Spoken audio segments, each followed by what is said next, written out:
The majority of prospective homebuyers are millennials, yet millennials are struggling to buy homes. Let's take a look at some of the deeply rooted reasons for the challenge millennials are facing in today's housing market.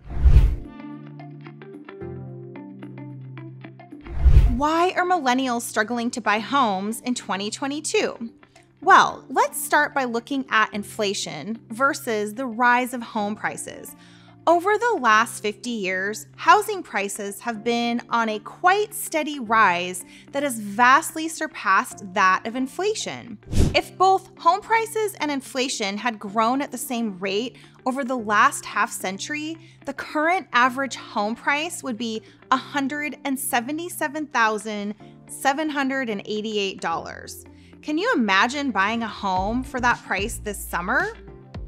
But instead of increasing together, home prices have raced ahead of inflation, making the average price of the home today $408,000. Simply put, home prices are outpacing inflation by a long shot. While inflation has increased 644% since 1970, home prices have risen a shocking 1,608%. That's incredible and also creates a very real obstacle for millennial homebuyers today due to another factor, price-to-income ratio.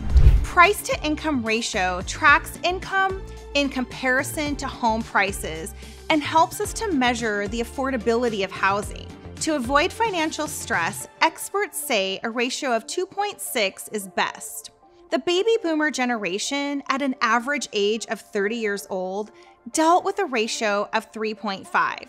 This means the average home cost 3.5 times the average household income in 1985.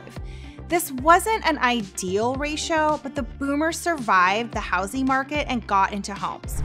In contrast, the average 30-year-old millennial in 2019 faced a frightening price-to-income ratio of 4.6. This ratio goes to show that buying a home is becoming increasingly difficult for millennials, and in some cases, owning a home is turning into a luxury. Though we see the odds stacked against them, we are also seeing millennials rise to the occasion and strive to achieve home ownership like the generations before them. If you're a millennial looking to establish your real estate investment and overcome these statistical obstacles, let's talk. It is still completely possible for you to enter home ownership, and there's nothing I love more than helping make that happen.